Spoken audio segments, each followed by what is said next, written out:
One of America's leading surgeons has warned men against taking a hair loss drug linked to permanent genital side effects.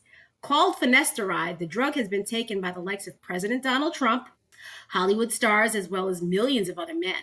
But consultant urologist Dr. Edward Schaefer instructs men to avoid the treatment. He claimed that finasteride is known to cause impotence and depression in 1 in 10 men. The drug recently sparked headlines after U.S. patients went on record to reveal how taking it had caused their genitals to shrink and develop an unusual bend. Finasteride was originally developed for men with an enlarged prostate, but it has since become a popular hair loss treatment.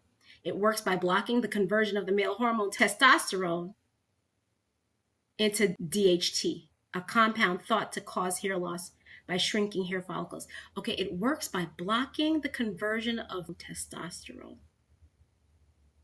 Why in God's name would you give somebody that? So, we're treating hair loss with the same medication we're treating people with enlarged prostates.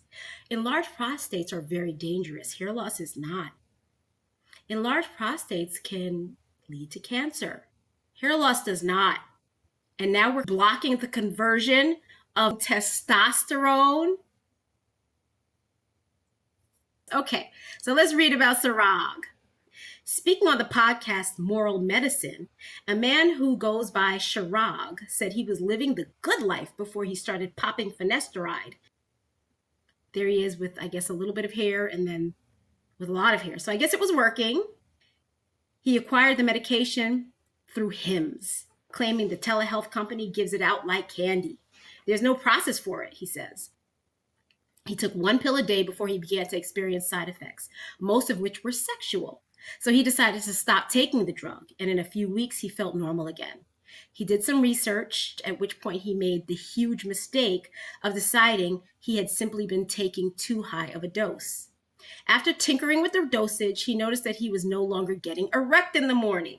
So he discontinued use again in January 2024. 3 months later, he experienced a sharp burning pain in his pelvic area, a symptom that intermittently persisted for months before going away. All of a sudden, he experienced a crazy high libido. Then on July 9th, something just turned off.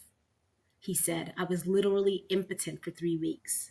And then things really took a turn for the worse. Oh, because they weren't bad enough. A month later, I started getting crazy insomnia. I literally didn't sleep for 10 days straight, he said. It was hell. I was scared.